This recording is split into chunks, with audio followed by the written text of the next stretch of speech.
Welcome to the Post-Purchase Pro Podcast. This is the only podcast that dives deep into post-purchase marketing to help Amazon sellers increase sales, ranking, reviews, and profits. It's everything that happens after the initial sale that makes a difference. We call this the back end. Welcome to the Post-Purchase Pro Podcast. And we get a repeat. So Seth, I think I'm going to start lobbying for a new intro, okay? Because it seems like we talk more than just about post-purchase marketing. I know that was our idea a couple of years ago when we started the show, but it seems more often we just talk about business and marketing in general. And we have an amazing guest today, the ultimate alpha cheapskate himself. I'm going to introduce you guys, but you're going to love this kid. So let's just set the stage. Seth and I are in June. We're in Austin for the SellerCon by Amazing.com. And somehow I found myself into this after party sort of deal. Like, I normally don't do after parties unless we're sponsoring it, but for whatever reason, I walk down there and start hanging out in this tiny room with ultra loud music and people trying to scream at each other over the music. And this kid was standing over in the corner. For whatever reason, I kind of migrated that way, started talking to this guy, and he's blowing my mind. The guy's like still wet behind the ears, like literally doesn't even shave yet. He started his first business when he was in diapers, you know, and then like by the time he got to be old enough to drive, his first car was a U-Haul box truck, all right, so that he could haul more merchandise.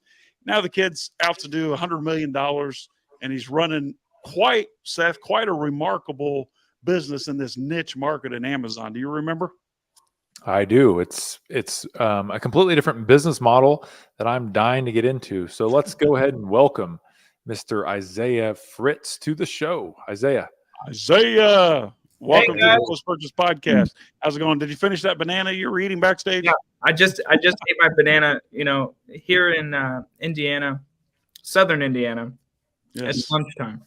Yep, I sound more Southern Indiana than you do, and frankly, folks, we don't grow bananas in Southern Indiana. We have to import those from Costa Rica, That's right. Central America, right? So. That's right. Isaiah, I'm super impressed with you, super impressed with your drive. And we're going to go kind of off script, if you will, on this interview. Sure. Normally we have these questions that we want to talk about.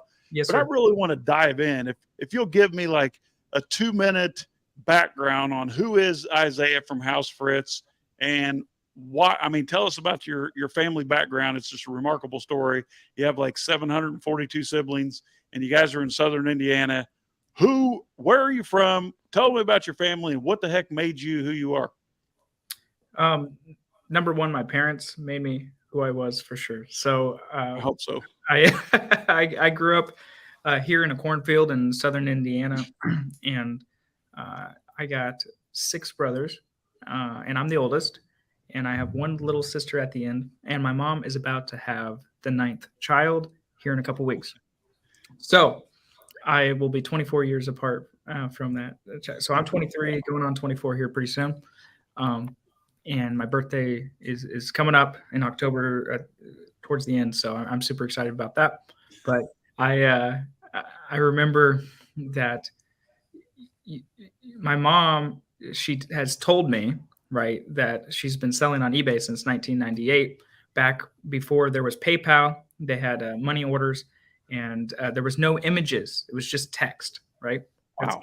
That's what she said. I can't really imagine a world like that. And they had something called dial-up where like – and yeah, I'm familiar with that world. What are you trying to say? Yeah. So anyway, so yeah, she sold all kinds of stuff on eBay back then, just from yard sales and some, you know, just liquidation pallets, Goodwill, that sort of thing. And I remember – when I was 6 years old, we were at a Goodwill and she was buying stuff to sell on eBay. And she says, you know, I wish that we could just bring the computer to Goodwill so we could search the products on eBay before we buy them, right? And then 2 years later, 2008, she got an iPhone and we were able to actually bring the computer to Goodwill and search the products before you buy them. So what was it then, Isaiah? I mean, what was it that gave you that spark where you decided you're going to go out on your own? I mean, we'll talk about your 100,000 square foot warehouse and all this business that you're doing now. But what was that spark? What was that epiphany moment where you said, wait a second, I'm not going to be satisfied with a 9-to-5 job. I'm not going to go work for someone else. I don't want to be told what to do. I want to create this for my own. I want to control my destiny. I want to provide for my family and all 17 of my siblings. What was that spark? What was that moment that set it off for you and fanned that flame that you had deep down to be an entrepreneur? Well, I was just selling stuff on eBay with my mom as a side gig, really. But my goal was to have a 9-to-5 job, working at Christian nonprofit like my dad did, and just help others. So that, that really, my life was really changed, just by seeing my family. I come from a family of servants and have given their lives for others. So I was like, yeah, that's what I want to do too. So that's what I wanted to do. And then, so I started just selling online thing, just as like a side income, because really there's not a lot of money in working in nonprofit. So I said, hey, this will just be a side thing. And then my goal when I was like 16, 17, I was selling on Amazon on the side. I started working in nonprofit full time for a good $8 an hour, and I was loving it. And I made enough money on the side to pay back my salary. So I said, you know what, I'm going to, just keep doing this. And it was an awesome goal. And then I got laid off, and so I said, well, I'm just going to go full time. And if I can't work directly in a nonprofit, then I'm going to support it. So that's what I did, and I ended up building a company with that vision. And what I didn't realize with the vision of like, hey, we're going to build a company to help others, and that there was other people that really liked that vision also. So as I was growing and wanting to scale and build more, just having that North Star, it's been really help with culture and everything that we base off of our decisions, what we're going to do and how we're going to do it. And so it's really been awesome. And like I said, if I wouldn't have had the influence of my parents, then I wouldn't have had that vision in the first place. Isaiah, what does your business look like now? A lot of times, hearing the grassroots tale is nice, but it's also nice to know like who we're talking to. So what does your business look like now? What's your business model? Because that's the interesting part to me, is your business model is totally different than anybody else that I know. So can you describe your operations now?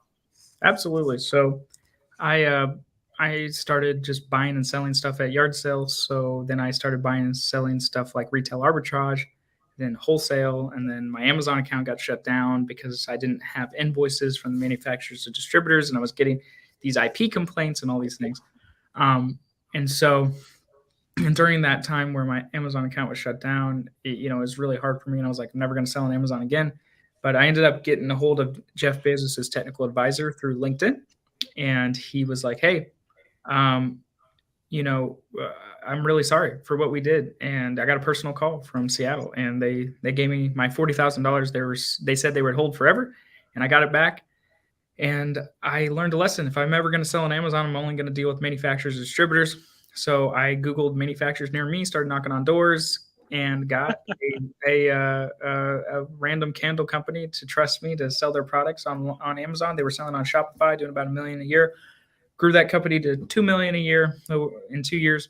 And after that was like, wow, I could do this with more. So wait a second, Isaiah, back up. So you walk into the candle factory, right? You're fresh out of the trenches, had your Amazon account shut down. Yeah. You lucked on to one of Bezos' staff members who personally called you, gave you your money back, and got you started. Yeah. Now you have to go in, identify clients or partners, if you will, and you found like a candle company. So a couple of questions. I've been doing sales my entire life. I mean, I've cut my teeth on doing door-to-door cold calling. Yeah.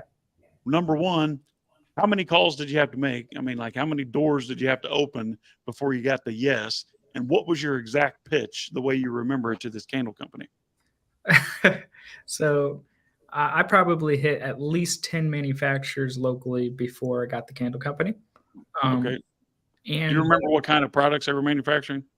Oh yeah, like dashboards for a airplane, and large plastic rollers, and things. They were looking at me like, what are you talking about Amazon, like You're honing your pitch. That's what you're doing. And I was just like, hey, I'm here to see if I can sell your products on Amazon. That was my pitch. And so I went to the candle company and they were closed. It was 6:00 at night. But I noticed that the back, you guys are going to love this. The back dock door was open. So I jumped the dock, which I've done this a couple times in my life. I jumped the dock and I'm like, hey, anybody here? And nobody said anything. So I walked around this candle factory and I'm like, this is weird. We have a candle factory in our area. Well, this it looks kind of trashy. I thought candle companies would be a little more sophisticated, but it really wasn't that sophisticated. So then I ended up walking around, yelling around, and finally the CEO walks out and is like, what are you doing in here? And I'm like, well, I'm here to sell your candles on Amazon. And he's like, yeah, you're too late. He's like, I just got a guy 2 weeks ago to sell the candles on Amazon. And I'm like, yeah, but well, tell me a little bit more about your business. So he just starts talking about his business because one thing I learned, people love to talk about their business, right? And so then he talk about all his business and stuff. And I said, so then I'm learning about his business, and I'm learning this Amazon partner that he just partnered with was selling XYZ candles. So I said, well, how about I sell maybe some of the other products? And this guy was an inventor. He was a awesome guy, still friends with him. And he's like, but he's very scatterbrained, got all these ideas, and he's like, even though you said his operation looked like a dump, he's still your friend, huh? Oh, he's an awesome guy. Yeah. Okay. And but he says he's like, hey, maybe you could sell my life-size human pool table. And I was like, what table? A pool table, like pool table. Okay. Pool table. Yeah. I don't know how they say it in Northern Indiana, but anyway, I wouldn't know either. Yeah. But anyway, so I said, okay, I don't know. That's a little big to sell on Amazon. I said, how about I just sell this other line of candles? And he's like, oh, okay, we could try that too. So I said, all right. So then in the first month, I sold 1,000 candles and the other guy sold 18. So he's like, you know what? I'm going to go with you. So why, Isaiah? What did you do differently? I listened, number one, to the brand to understand what is their best sellers, why do they sell, what makes them special, whatever. And I translated the brand success that they were having off Amazon and put it on Amazon. So one thing, variations. They were really big into variations. So I made a ton of variations on Amazon. And then when I would get an order, we would just make to order the product, which the other guy, he was just buying the product, the variations he thought would do well, and then try to sell them, where I was like, I'm just going to list everything as much as I can, as many different scents and flavors and sizes that I can, and then we'll see what sells, right? And then after we got some traction on stuff, then we started doing FBA and selling those products, and I just kept a margin, and I didn't have any money at the time, so I was just like, hey, you had 40 grand. Well, I was also in debt, so that just went straight to my credit card debt. So anyway, so you're selling candles. The next thing you know, on your family's property in this compound, you decide you're going to build your first house, which is a barn dominium, right? So that you can warehouse, so you can live with your product. Is that accurate? Yep. So tell us how soon from the time you launched the candle and started seeing traction, how soon before you got your next client and then decided to build this warehouse and live in it? Well, I had decided that the warehouse probably before the whole candle thing, because you got to remember, I was before my account got shut down. I was selling a lot of stuff, liquidation stuff. So I was already in the process. I was like, hey, I'm going to build a pole barn, and then I was like, you know what? How much money would it be to add an apartment in there, and I could actually live in it? And so, was this before you were married, or were you married and your wife was okay with this? No, it was long before. I was 17. I was 17 when I decided. Hey, honey, come over for dinner tonight in my pole barn, and I'll take you home in my U-Haul truck. I mean, it sounds like romance to me. I have an awesome wife, guys. I bet she has to be awesome to put up with you. That is right. And you know what? Get this. She's more of a cheapskate than I am. I doubt that. I love that. I promise. That was one of the characteristics that I highlighted Okay, you're not really a cheapskate because you quickly moved from the pole barn and your family's property to this giant warehouse. Do you have a picture of it somewhere on your desk there, or do you probably have a digital picture, right? Hey, well, I mean, you just Google online selling partner. There's like just a picture on Google. Oh, okay. So you moved into this giant warehouse. So when you first moved into this giant warehouse, how many square feet is it? So I'm just so everybody knows, I'm leasing. I'm not Yeah. that rich. I don't own it, but it Yet. yet Yes. exactly. So I'm leasing 60,000 square foot. Okay. Now, how much square foot in that 60,000 could you fill up when you decided to sign that lease? Well, I don't know, maybe like 30,000 of it, and the other 30,000, I partnered with another guy, and we started doing all of his shipping for his stuff. So it's kind of like a 3PL type of thing. So Isaiah, you get the candle company as your first client.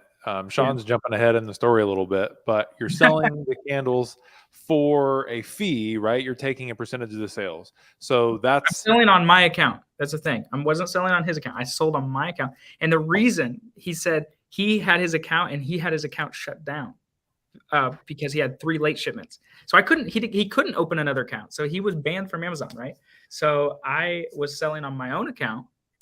Oh, yeah, there's the warehouse. And I would buy the candle at X amount, and then when I would sell it, I would get that margin, right? And it was pretty good. I love yeah. that. So then you stumble into this business model because the candle company had their account shut down. So you're selling it on your account. That you're then transferring. You collect the money and then transfer it back to them, but you keep a portion of it for your fee.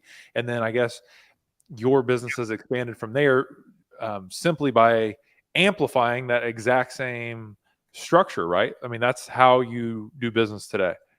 Yeah, so normally I work on 30, 60-day terms or consignment, depends on the situation with the brand. We'll buy the product and sell it, and we do everything.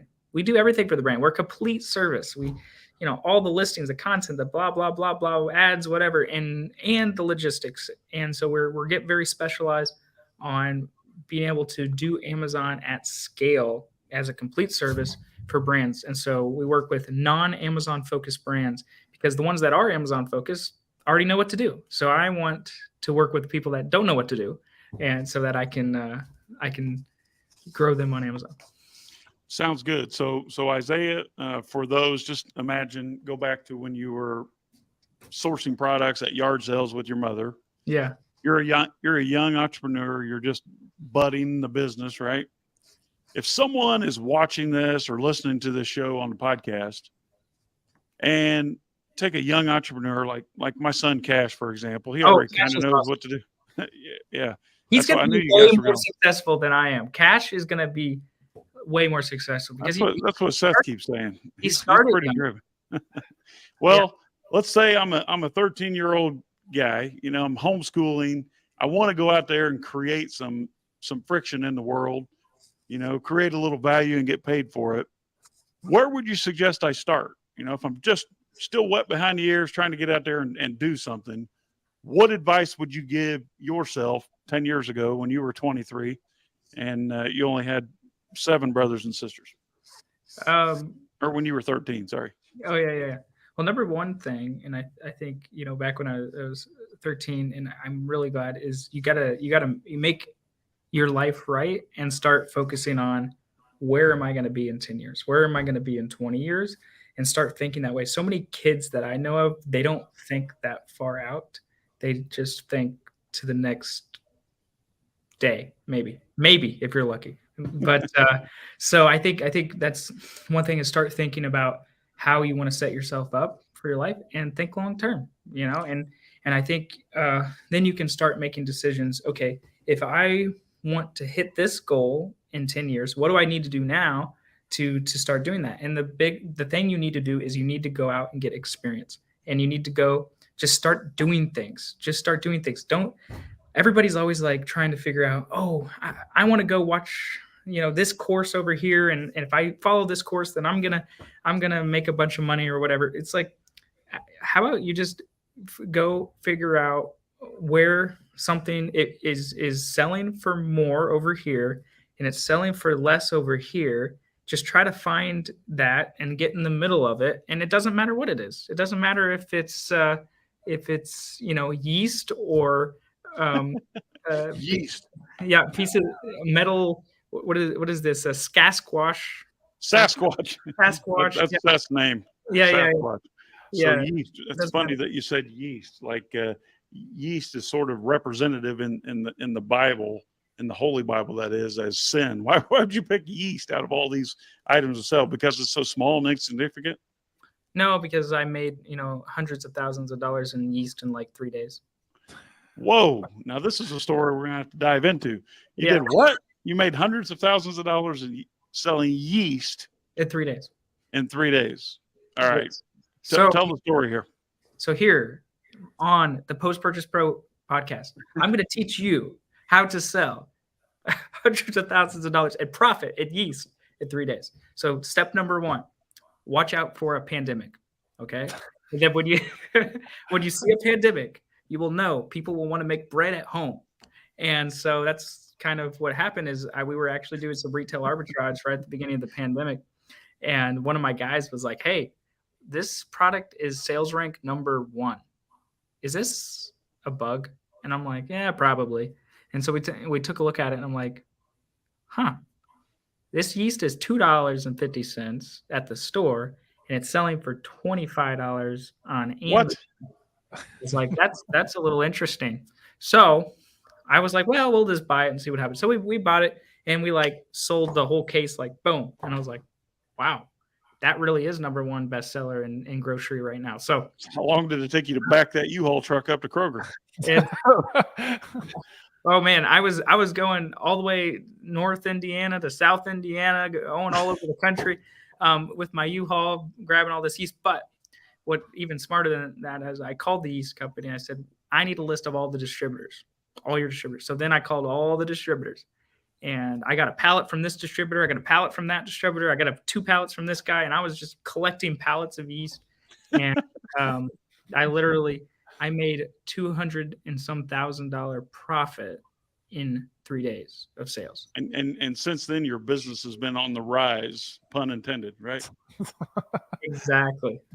So Wow. that really helped me get the money I needed to start hiring talent, because before that I didn't have like a chunk. So then that was like, okay, now I can start hiring talent and get people that are a lot smarter than me, a lot older than me. And so I You're hired a smart man. If you'd have kept that $250,000, it'd cost you about $100,000 in taxes. But instead, you redeployed the funds hiring talent.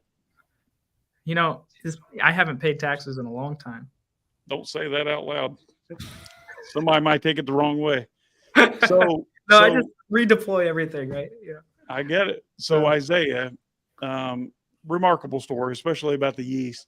But it's not just about the yeast or the pandemic. It's about having a nose for opportunity and being able to not only be blessed with seeing the opportunity, but also have just a little bit of craziness about you to go after the opportunity. To kind of back your way into. What'd you say? Okay, so here's what I really should not mention on this podcast. But okay, I may have had a U-Haul truck full of toilet paper.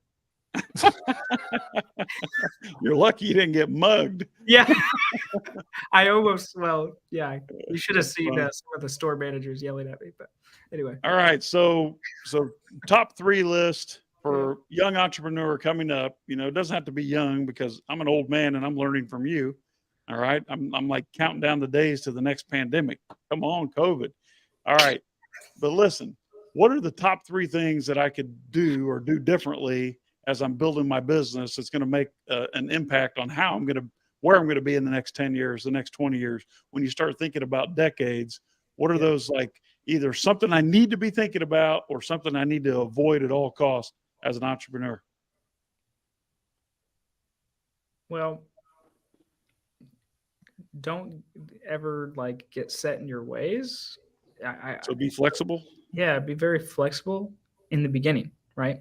So what I've had to unlearn that lesson more recently if you want to scale to 100 million.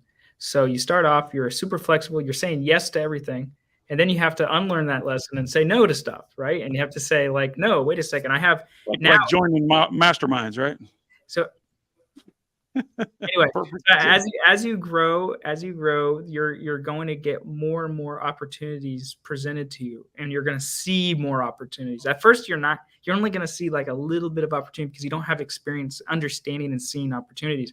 But then when you get bigger, you're like, wow, that's a $10,000 opportunity, and then that's a $20,000, and $100,000, and then $1 million opportunities. And you got to understand, okay, what are you going to focus on for the long term? That's really going to make the most value. And I think what a lot of entrepreneurs forget is they always want to continue to go to the next shiny object, and they don't learn the lesson that says, okay, how about if I just focus on doing what I'm doing? I have way more expertise and experience in this one thing than most of the population. And if I continue to do it for another 5 years, I'm going to be unstoppable, right? And build a moat that no one else can even come close to. So for me, I have to constantly remind myself at the point that I'm at, if I want to scale to 100 million, I just need to double down and focus on the one thing that I know how to do. And that is how to grow brands on Amazon. And how do I just continue to do that better and better and better and better and better and grow them online. And, Isaiah, you also have another advantage in your business, which is what we call a mafia offer. You step in and you're not, I mean, when you had the conversation with the candle company, you had a big advantage because you said, I am going to essentially perform before I get paid. Yeah. And you are putting your own self at risk just because you know that you can perform. So you know how to spot opportunity. Yep. But you also know how to make an amazing offer. And then the most important piece, which you just hammered on, was actually perform. So a few different things working for you there. Plus, think about this, Seth. If he's selling a product, he has exclusive right to sell that product on Amazon. He doesn't have to worry about competing for a buy box or having someone come in and steal his juice. So, and I love what you said there, Isaiah. You're working at the next level, and if you want to make $100 million in sales, you're not looking for $10,000 opportunities. You're looking for $100 million opportunities. You're not going to solve $1 million problem with a $10,000 solution. And I like that you're thinking that way. And I think Seth, this goes a long way for teaching people how to get out of their comfort zone and start getting comfortable with being uncomfortable. And I think Isaiah is, he's a perfect testament to this, because he's not only talking about it, he's actually doing it. Just look at his warehouse. So how close are you to 100 million now, Isaac? Or damn it, why do I keep saying Isaac? Scratch that. How close are you to 100 million now, Mr. Fritz?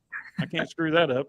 I'm still probably 3 years out, but you're still 3 years out. Okay. Yeah, but you can see the light at the end of the tunnel. You know where you're going. Yeah. And if I can do it, if our team, see, that's a big thing too. It's not about me anymore. Right.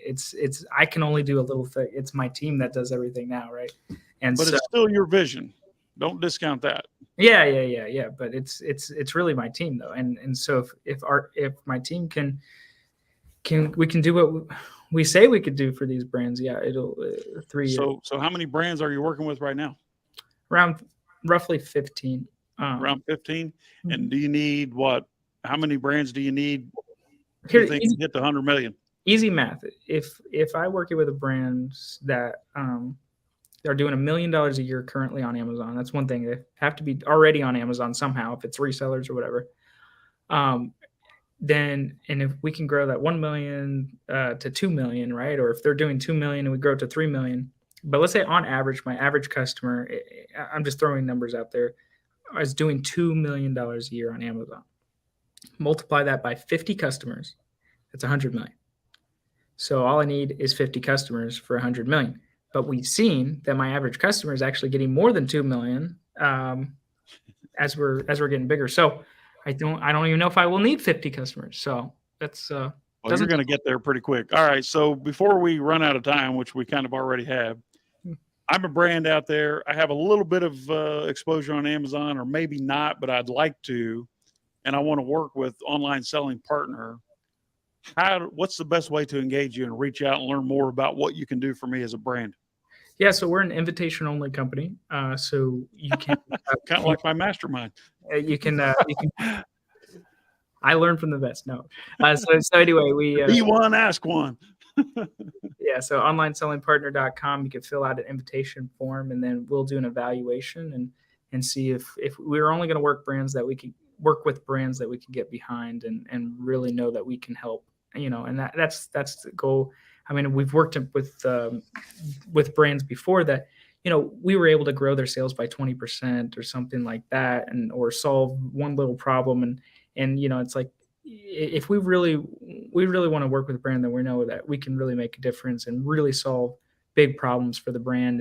And that's not always sales. Sometimes it's map control. Sometimes it's just creating a better customer experience or review generations or whatever it is. There's so many. Every brand has their own story, but most people want sales, obviously. But it's it all leads back to that. So Sales seem to solve a lot of problems. That's for sure.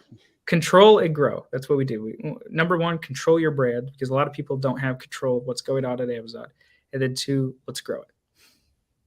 I would have loved to have met him, Seth, when we were selling those infrared heaters, and all my dealers were scrambling, going crazy, pulling their hair out, trying to tell on each other who's not following the map pricing and all that kind of thing. Yep. Amazon, we're talking about 2009, 2010.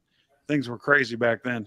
So, wow, what a great interview. I wish I could pick your brain for another 20 minutes. You're just a remarkable young man. A little bit of a cheapskate, but that'll get you a lot of places. And I know that you give credit to the Living Guide. You and I are both on the same team there.